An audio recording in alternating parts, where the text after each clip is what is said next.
Ah, sabe aquele meme clássico do gatinho gordinho e preguiçoso que todo mundo acaba curtindo na internet? Nossa, o tempo todo a gente vê isso direto, né? Pois é, a biologia diz que, infelizmente, é muito provável que a gente esteja olhando para um predador em profundo sofrimento, tanto físico quanto psicológico. É uma ilusão perigosa essa de achar que é fofo. Exato. Basta rolar o feed de qualquer rede social por, 2 minutos e é quase garantido que uma imagem dessas vai pular na tela. Aquele felino redondo, de barriga para cima, esparramado no sofá, parecendo uma almofada felpuda. E a reação automática é sempre rir e achar adorável. Sim, existe uma cultura inteira na internet que normaliza isso, criando a ideia de que um gato mais cheinho é um gato mais feliz, mais calmo, super bem cuidado. Mas quando a gente deixa o humor de lado e mergulha na literatura veterinária... A realidade é um verdadeiro soco no estômago. Eu fico chocada, porque a obesidade felina não é um traço de personalidade, é uma doença gravíssima. E a nossa missão na análise aprofundada de hoje é justamente desempacotar isso. E o mais assustador é que é uma doença muito silenciosa no começo. Sabe, a nossa sociedade normalizou tanto essa imagem do gato obeso que a gente perdeu a capacidade de reconhecer quando os nossos próprios animais estão doentes. O olho humano acostumou com o formato errado, né? Perfeito. E é uma condição que não altera só a mecânica do corpo, tipo causar dor nas articulações. Ela destrói o estado emocional do animal. A gente está falando de um predador ágil que a evolução esculpiu para caçar e que a gente trancou numa sala de estar. Bom, então vamos desconstruir aquela ideia que é a mais intuitiva para quase todo mundo. Porque o instinto humano, quando olha para a balança e vê o gato gordo, é pensar: o problema é óbvio, é só botar menos comida no prato. É a famosa lógica matemática humana aplicada num animal que tem uma biologia completamente diferente. Isso. E as nossas fontes de hoje, que reúnem as diretrizes mais recentes de nutrólogos e especialistas em comportamento, mostram que isso é uma receita absoluta para o desastre. Emagrecer um gato não é só contar calorias que entram e calorias que saem. É um quebra-cabeça ambiental enorme. Para entender onde essa intuição de só cortar a ração falha miseravelmente, a gente precisa olhar para a física da coisa e para o passado evolutivo desse animal. A equação básica de perder peso parece simples, né? Ingerir menos energia do que gasta. Sim, é a velha matemática da dieta. Exato. E a partir daí você tem 3 caminhos. O primeiro é o gato continuando e dormindo o dia inteiro, mas você corta drasticamente a comida dele. Que é o que a maioria tenta fazer, imagino. Sim. O segundo caminho é manter a comida, mas aumentar muito o exercício. E o terceiro, que é o ideal, é combinar as duas coisas.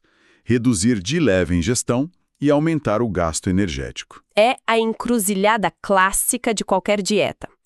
Mas o que as análises apontam de um jeito muito claro é que a primeira opção, essa de cortar a comida pela metade e largar o bicho entediado no sofá, é uma armadilha terrível. É um pesadelo dentro de casa. Pois é, e eu quero entender o mecanismo disso. Por que reduzir a ração seca vira um caos tão grande? O que é fascinante e trágico, na verdade, é a cascata de pânico que essa restrição calórica severa gera no cérebro do felino. A obesidade em gatos quase nunca é só gula, sabe? Ela anda de mãos dadas com a ansiedade. Ansiedade pelo confinamento? Exatamente. Na natureza, um gato caça, de 10 a 20 pequenas presas por dia. Insetos, camundongos. Se ele não caçar, ele morre. O corpo dele entende a falta de comida não como um projeto verão, mas como risco iminente de inanição. Nossa! Então o gato indoor já é cronicamente estressado por não poder expressar isso? E aí a comida vira a única válvula de escape dele. A única fonte de dopamina do dia inteiro. Caramba! Então se a pessoa decide do nada diminuir a porção do potinho, ela tá literalmente arrancando a única ferramenta de conforto emocional que o gato tem. E o formato dessa comida piora tudo. Ração seca, deixa eu ver se consigo criar uma imagem mental para quem tá ouvindo. Sabe aquelas dietas humanas bem malucas? Sei bem como é. Imagina que alguém tá acostumado a comer refeições gigantes, daquelas de encher o estômago mesmo. E, de repente, a dieta manda a pessoa sobreviver comendo só uma pílula de vitamina por dia. A ração seca me parece bem isso. Ela é super hipercalórica, mas não tem volume quase nenhum. A sua analogia tocou perfeitamente no ponto central do problema. O grão da ração seca é feito por um processo chamado extrusão, que precisa de muito carboidrato e amido para dar aquela liga para manter o formato. Mas os gatos não são carnívoros estritos, eles não precisam de carboidrato. Eles não precisam. E o resultado é que a ração vira uma pepita de energia super concentrada. Se a ideia é cortar calorias diminuindo só essa ração, a quantidade física no fundo do pote vira um enfeite. O prato fica parecendo vazio num segundo. O gato dá 2 mordidas, acaba a comida e o estômago continua lá, roncando. O resto do dia deve ser puro desespero. Total. O estômago tem receptores mecânicos, né? Receptores de estiramento. Se não tem volume, o cérebro não recebe o sinal de saciedade.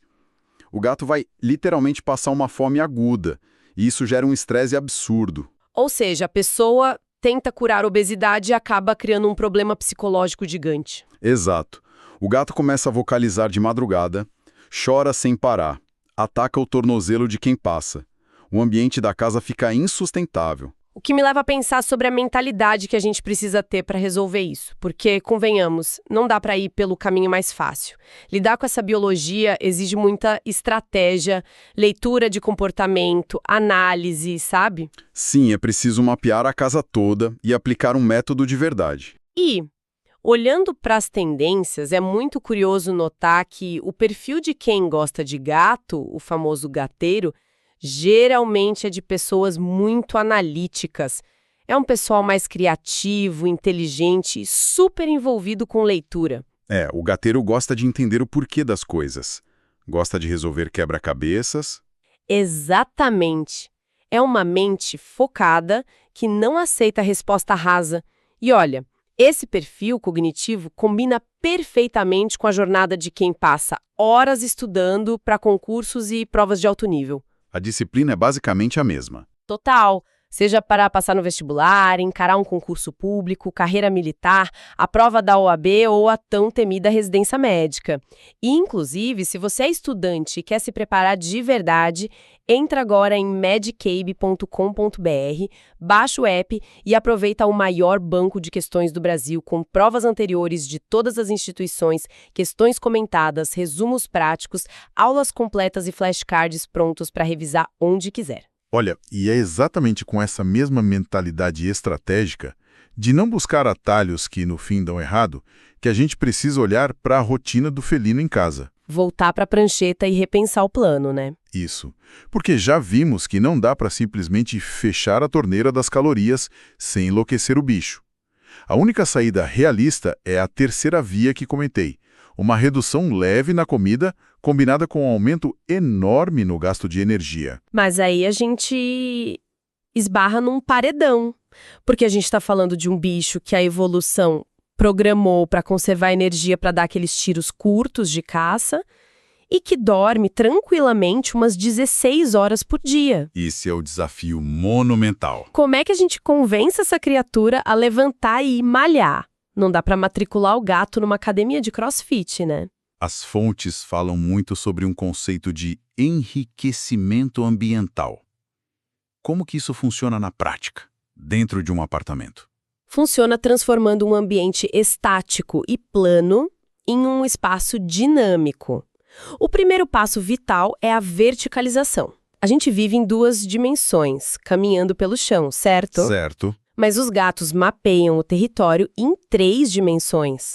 Então, colocar prateleiras nas paredes, rotas de fuga em cima de estantes, nichos altos, isso obriga o gato a pular, calcular distância, usar força do corpo inteiro. Ah, entendi. Só de patrulhar a casa por cima, ele já gasta o triplo da energia do que se arrastando até o sofá. Perfeito. A geometria da casa precisa convidar ele ao movimento. Faz todo sentido. E a brincadeira também precisa mudar, imagino. Não é só ficar balançando um barbante com má vontade enquanto mexe no celular. De jeito nenhum. A brincadeira tem que simular o ciclo da caça. Espreitar, perseguir, capturar e matar o brinquedo. Tem literatura que até sugere treinar o gato com um reforço positivo para passear de coleira na rua, se ele tiver um perfil mais aventureiro. Ok, mas vamos fazer o advogado do diabo aqui rapidinho. E se o gato olhar para a prateleira nova ou para aquela varinha de pé na cara que o dono comprou, com a cara de tédio mais profunda do mundo, e simplesmente voltar a dormir? Tem gato que tá obeso há tanto tempo que perdeu o instinto, né? Infelizmente, tem muitos gatos assim, letárgicos ao extremo. E aí, faz o quê? Bota ele numa esteira ergométrica minúscula? Olha, seria uma cena bem cômica, mas a esteira não entra no protocolo veterinário, não. Ainda bem, né?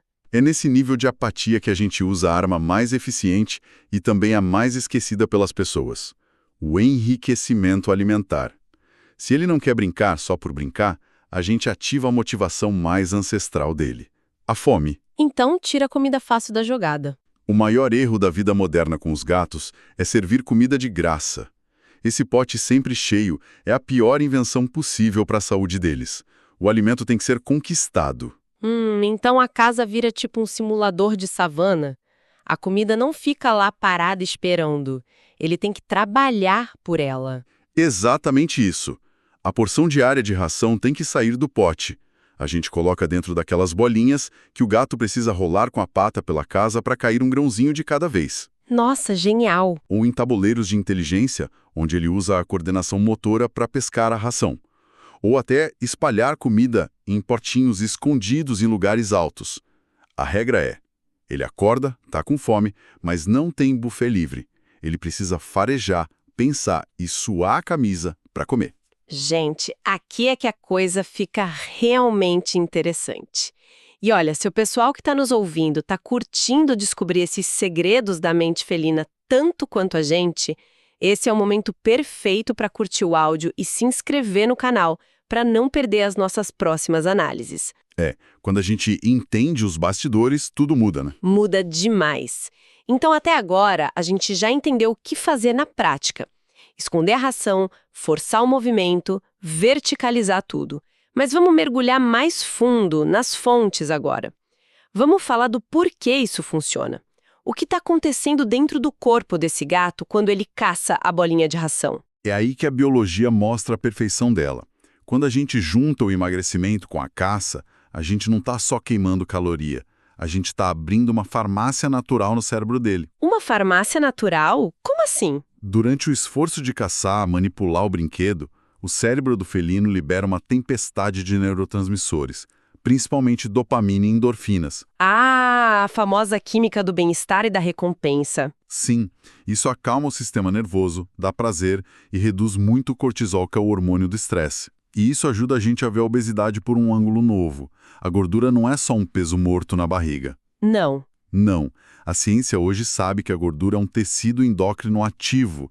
Ela secreta substâncias chamadas adipocinas, que geram inflamação o tempo todo. O gato obeso vive num estado crônico de inflamação. Nossa. Então tem uma guerra química acontecendo ali dentro.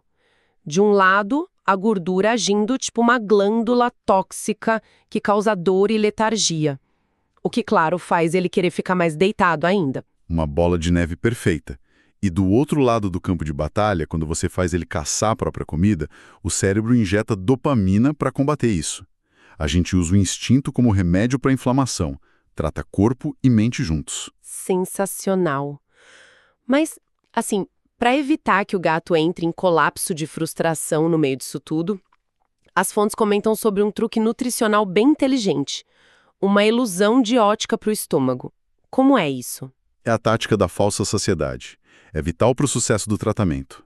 Lembra que a ração seca não faz volume? Lembro, a pílula de vitaminas. Então a gente muda a textura da dieta, introduz dietas de perda de peso ricas em fibras, ou melhor, substitui parte da alimentação por sachês úmidos de boa qualidade. O gato evoluiu no deserto. Ele tira a água da presa. Um rato é quase 70% água. Ah, então o sachê imita a hidratação da presa natural, ele enche o estômago fisicamente sem jogar um monte de caloria para dentro. A fibra incha com a água, o estômago dilata e finalmente o corpo manda a mensagem para o cérebro. Estamos cheios, o perigo de morrer de fome acabou. E o gato fica satisfeito com bem menos caloria. Maravilhoso. Bom, juntando todas essas peças, eu fico pensando na linha do tempo disso. Vamos supor que o tutor faça tudo perfeito. Verticalizou a casa, jogou o pote de ração fora, espalhou os tabuleiros, entrou com um sachê. O gato derrete essa gordura e vira um atleta em 4 semanas, certo? E é exatamente aqui que a gente precisa acender o maior alerta vermelho dessa análise toda. A resposta para essa pressa é um não gigantesco. Não. Por que não? Porque se um gato obeso emagrecer muito rápido, você não vai ter um atleta em casa. Você vai ter uma emergência médica gravíssima. O emagrecimento de um gato tem que ser, assim, agonizantemente lento. Se for rápido, eles desenvolvem uma síndrome chamada lipidose hepática. Lipidose hepática? Tipo, o fígado para de funcionar? Como isso acontece? É um mecanismo trágico da evolução deles. Eles são carnívoros estritos, então sempre consumiram gordura e proteína numa taxa constante na natureza. Eles nunca precisaram desenvolver ferramentas no fígado para lidar com a quebra rápida de muita gordura corporal. Então, se falta comida, o corpo entra em desespero e manda toda a gordura da barriga para o fígado de uma vez só para tentar gerar energia. Exatamente isso. A gordura invade o fígado, mas as enzimas não dão conta de processar. A gordura acumula dentro das células hepáticas, o fígado incha muito e entra em falência. Caramba! O gato fica com icterícia, para totalmente de comer, o que faz quebrar ainda mais gordura. É um ciclo fatal. A pressa é, sem exagero, a maior inimiga da vida do gato. Hein? Nossa, isso é um aviso importantíssimo para quem acha que pode inventar dieta de internet para o bicho. A biologia deles não tolera amadorismo. De jeito nenhum. As diretrizes são unânimes. Dieta para gato obeso tem que ter acompanhamento veterinário, de preferência um nutrólogo. A perda máxima é de 1 a 2% do peso corporal por semana. Um processo de meses, então. Meses de muita paciência e às vezes precisa até de terapeuta comportamental junto. Não tem atalho. O que nos leva para a conclusão mais lógica de todas. A gente fica aqui focado na engenharia de tratar, na bioquímica para reverter o problema, mas o tamanho do esforço para curar a obesidade mostra que a prevenção é o único caminho inteligente, né? E ela não começa quando o gato já está com 5 quilos a mais. A prevenção tem que começar na infância. Quando o filhotinho chega em casa, já tem que acostumar ele com a casa verticalizada. Já ensina desde cedo a trabalhar pela comida sem o buffet livre. Isso. Construir essa rotina ativa derruba as chances da doença no futuro.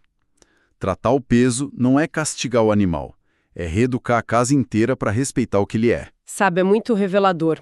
Tentar consertar a saúde de um pet obriga a gente a olhar para o ambiente artificial que nós mesmos criamos para eles. E analisando tudo isso, a inflamação, o estresse pela caloria fácil, me vem uma provocação na cabeça. Pode mandar. A gente viu como ter o pote cheio sem esforço nenhum está destruindo os gatos física e mentalmente.